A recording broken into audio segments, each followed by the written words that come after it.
George Bernard Shaw is quoted as having said, "The great advantage of a hotel is that it creates a refuge from home life."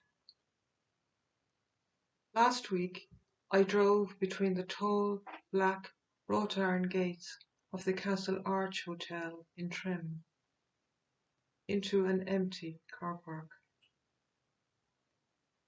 The purpose of my visit was a sneaky midweek treat of takeaway coffee and pancakes. The familiar Castle Arch smell greeted me as soon as I walked into the hotel, and I realized I was a little bit homesick. I was homesick for our regular live Boyne Writers Group meetings, which heretofore took place fortnightly in the hotel bar. I was homesick for that gentle banter which kicked off the meetings and was followed by readings of poems, prose pieces, memoir pieces, novel extracts, all proudly read out in turn by Boyne Writers Group members. And homesick for our one and only live poetry festival, which took place in the Castle Arch in March of 2019. Let's hope Trim Poetry Festival 2022 will be live and kicking in the Castle Arch next March. As a result of our enforced homelessness when the Castle Arch closed due to COVID-19 restrictions, Boyne Writers Group took to Zoom. This wasn't a natural transition for us. There were many will we, won't we, will anyone turn up type discussions before we held our first virtual meeting. 4 of our members attended that first meeting. However, we have grown slowly and steadily in the meantime, and we now have a regular group of about 10.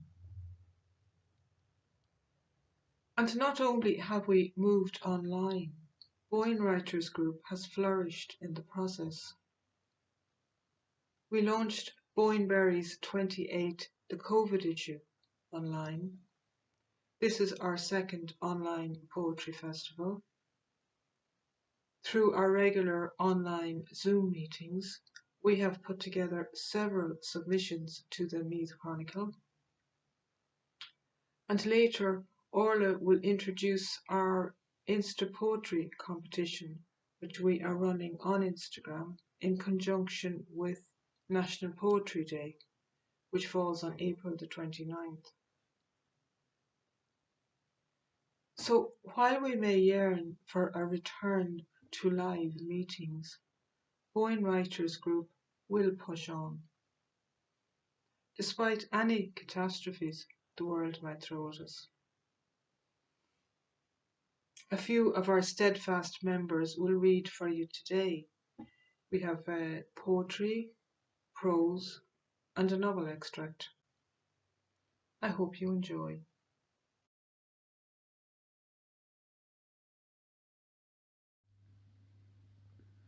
Blue as blood. Look at her eyes. Does it look like she's calling? So cold till glows, so bright, like ice. Like she's to melt into winter for Snowflake if she was to step somewhere into the open, in a foggy, frosty mid-morning, like a light, like she's here. Look at her eyes. Does it look like she's calling? Look at her eyes. Again. Look at her eyes. Does it look like she's crying? So pale till fragile, so cold like ice. Like she's to smash from the tightness of diamonds if she was to let out as much as most silent of sighs. Like her throat would get slashed into pieces from inside. Like she's scared. Look at her eyes. Does it look like she's crying? Look at her eyes. Again. Look at her eyes. Does it look like she's dying? So cold till blue, so blue, like ice. Like once she was, now she's there, and like you have somewhere already seen such a stare, as if blue, if they were in colour, like she's bare. Look at her eyes, again.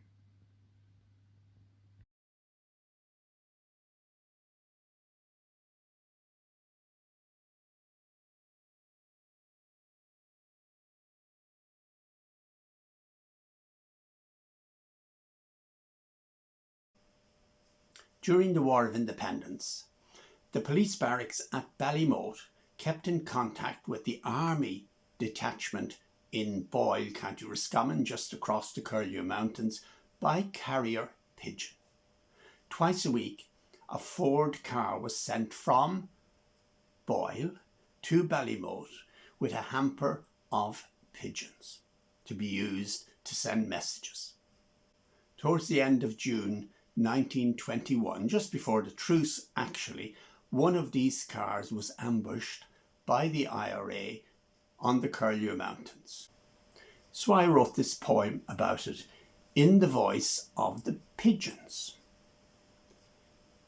Pigeons, Curlew Mountains, 30th of June 1921. We are the flying squad, requisitioned from racing to play our part in the suppression of disloyalty. Twice a week, our hampers are bumped in a Ford from Boyle to Ballymote with a military escort. Then, in turn, we fly scraps of urgent paper in metal capsules back across the mountains. Bridge at Temple House demolished. Collooney Road trenched in 3 places. Big attack expected any time. We love the flight. The clear air high over tidy homesteads where humans sit by firesides reflecting on freedom.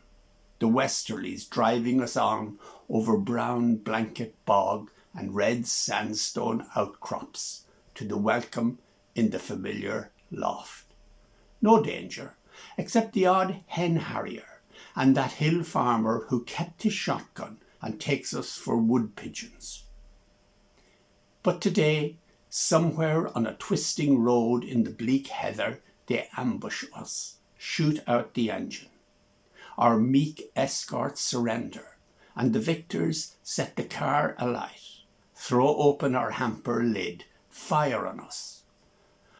Some give their lives for king and country, others make their escape, dashing for freedom into the neutral air, then fly southeast, straight back to base.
River Solace.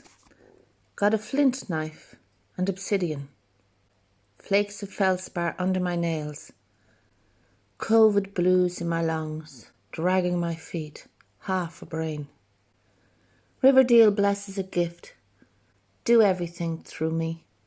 And I'm singing songs in mental back streets, like a drowning woman, taking everything literally. River goddess floats love hearts, sends bird songs to remind life is free.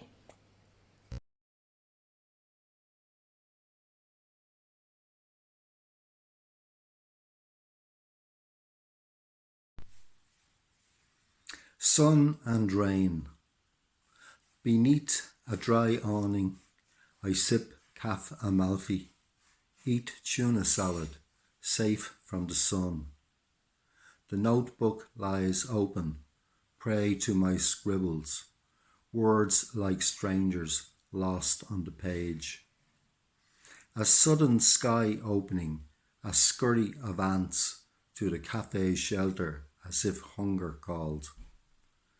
She holds her tray high, a waitress flat-hatted, running from shelter to serve.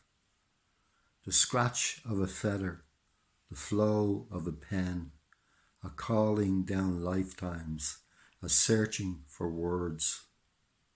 Rain from the canvas colours my paper with abstract images shifting and vague. The shower is over, runnels abating, tourists resuming their sightseeing day. I gaze at their faces, curious and quizzical, mysteries to ponder like ink on the page.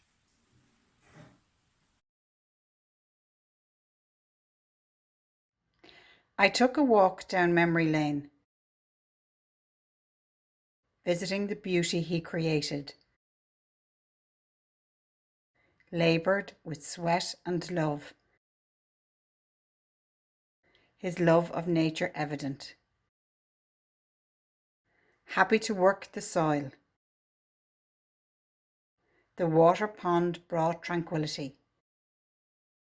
He was happiest there, never to be relived.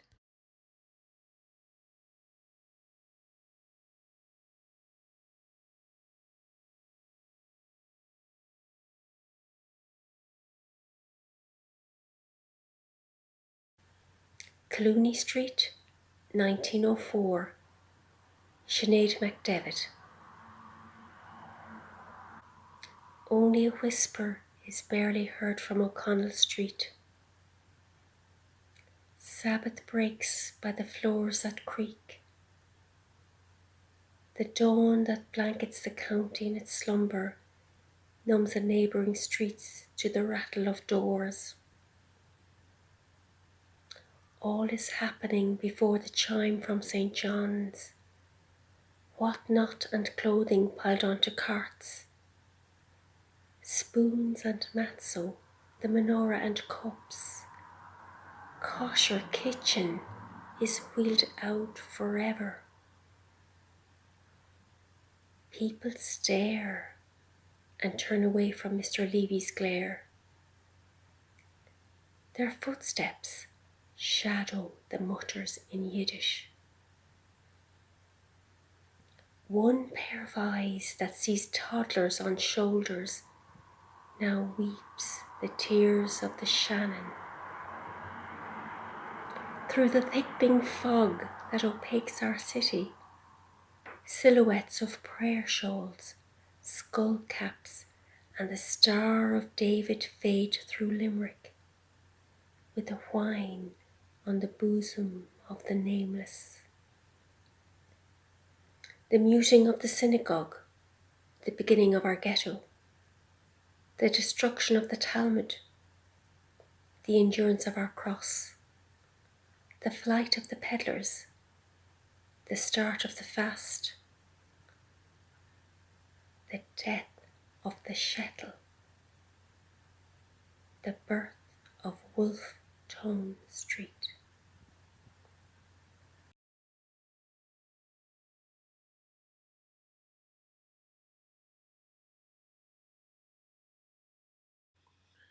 This is an extract from a first draft of a novel with the working title A Fair Wind Between the Tides of Time.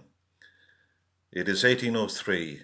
A smuggler and a barrister have become reluctant allies while finding common cause against corruption and treason. It was now late evening again. Both had sat by a bench at the gable end of an inn, supping a tankard of ale. Both still committed to their quest, yet both sat quietly, meandering through their own thoughts. After some time had elapsed, Napper, having arrived back from wherever his mind had taken him, spoke. It seems he had been thinking about Mary. Zachary had wondered what she really meant to him, but decided it was better not to ask. With Mary, Napper began, she could battle with the best of him. We near lost her once, last year it were. She were accustomed to supply the crew off the Queen Charlotte with slops. Went out in a wherry, she did. When a sudden squall came on, the boat sank, the waterman drowned, but she was providentially saved, you might say, by being buoyed up with the quantity of bladders she secreted about her person for the purpose of smuggling liquor onto ship, until she was picked up by a boat off a transport lying near. A case of being buoyed up by good spirits, you might say. He laughed with the thought of it.